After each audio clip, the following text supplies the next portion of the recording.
So we're looking at an instance of Angela who has disclosed in a confidential psychological counselling session that she's potentially experiencing harm with her father. So on one side of this, we could tell no one about Angela's experience as she's requested and safeguard the confidentiality of the information obtained, as per standard A51, where it is unethical to disclose information obtained during counselling sessions. And this is important for maintaining confidentiality and to protect the rights and dignity of people to make decisions about how they choose to disclose information. On the other hand, there is a professional responsibility as per standard B3, especially to prevent harm from coming to Angela as a result of our action or inaction with the knowledge that we've gained. So we're really looking at a dilemma where there's disclosing information in order to take reasonable steps to prevent harm. Other parts of the code that might come into play here would be standard A52 in the Code of Ethics, where it would be ethical to disclose information obtained during the counselling session if there's the consent of the client, or in this instance, someone with legal authority to act on her behalf, or where there's a legal obligation to do so. So in regards to the legal authority of someone to act on her behalf, in this case it's Angela's parents, to receive that you'd already have to somewhat breach Angela's trust, which is a different level of confidentiality here, in order to tell them what's happened, and that's further complicated by the fact that one of these people that could be perpetrating the harm is her father and one of the legal guardians. In terms of the legal obligation to do so, there are mandatory reporting obligations in Victoria, but exclusively for physical injury or sexual abuse, and in this instance, this harm would, if anything, be characterised as neglect and is therefore not mandatory to report. There are some significant values traps to consider here. The obvious ones in terms of personal characteristics: I'm a female, I am an auntie, and I have nieces and nephews who are roughly the same age as Angela, so that's always going to be projected across into how I perceive her and make that a more emotional decision. And emotionality normally leads to rash decisions and judgment calls, less rational and considered for the ethical considerations.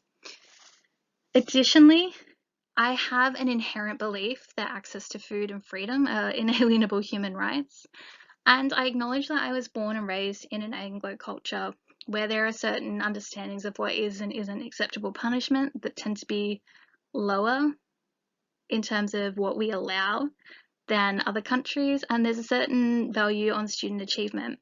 I acknowledge that in other cultures there is definitely a higher value placed on the importance of student achievement and different allowances as to what is considered acceptable punishment. So acknowledging that is really important in trying to understand where the parents, or in this case the father, may have been coming from.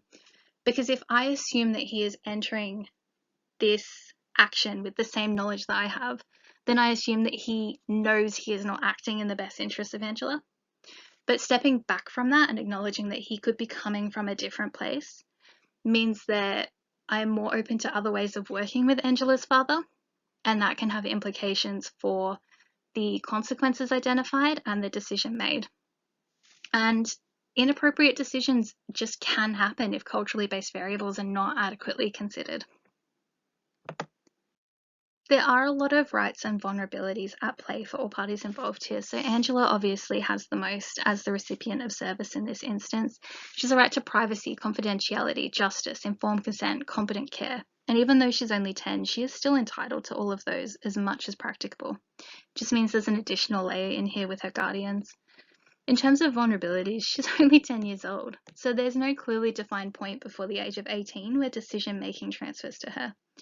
She's reliant on the beneficence and non-maleficence of her guardians, and she's not a mature minor, so she likely can't understand the consequences of her request on me not to disclose this information, and the potential actions that others can take to support her in this scenario. It's worth noting that she's also in a very emotionally vulnerable position right now. Her parents have just separated, she's not necessarily performing the best at school, and all of that should be considered when bringing in a holistic approach to what is best for Angela.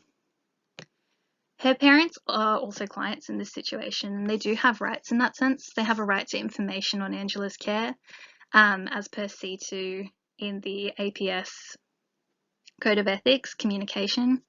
In terms of vulnerabilities, they're in a different parental dynamic now, and there is levels of competition in a co-parenting situation that is at play and potential custody arrangements. It's also worth noting that they're parents, and that is always going to cloud judgment and decision making.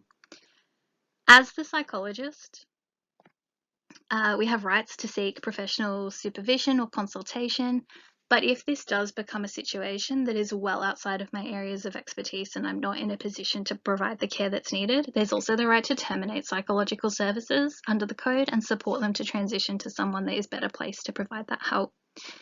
Vulnerabilities include an APRA complaint at all times, and limitations of the APS Code of Ethics, because it really doesn't clarify how to resolve a conflict between confidentiality and protecting from harm.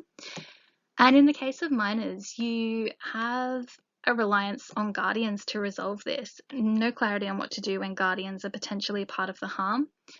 But I do acknowledge that there are guidelines for working with young people that should also be considered in this context.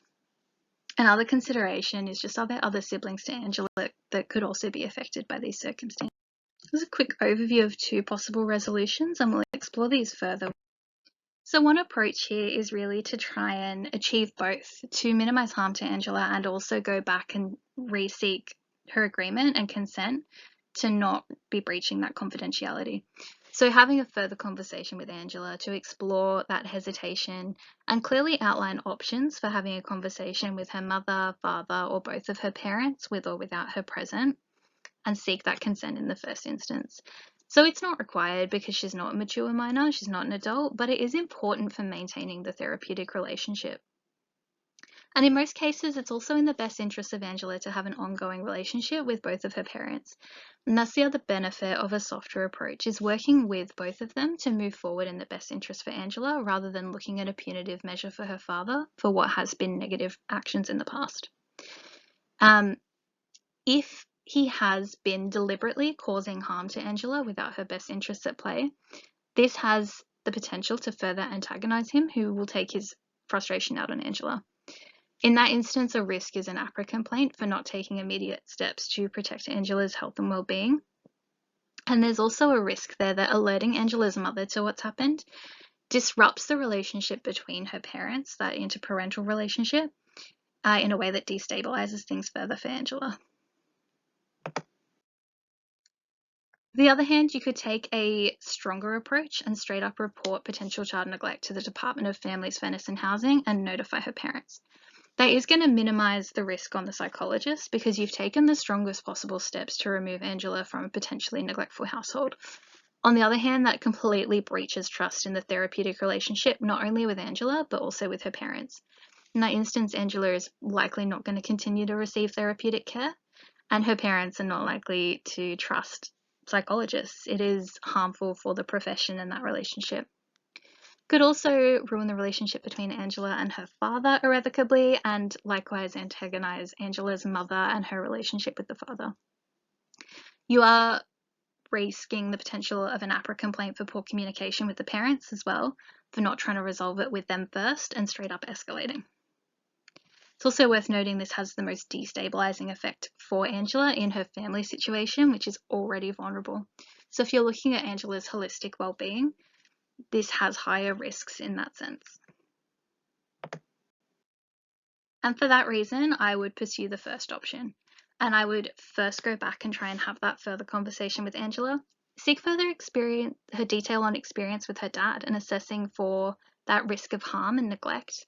Try and explore her hesitation further and really pull out those options for me to have a conversation with either her mother or father or both of her parents, with or without her present, and what she's comfortable with. We really want to walk towards achieving that consent in the first instance, because if you can go back to that and get it, then this is less of an ethical dilemma. You can do both. You can have the positive actions and you can also have the positive ethical outcome at the same time. You not have them in conflict. If consent's not achieved, I go back and consult further with colleagues about re-evaluating another approach.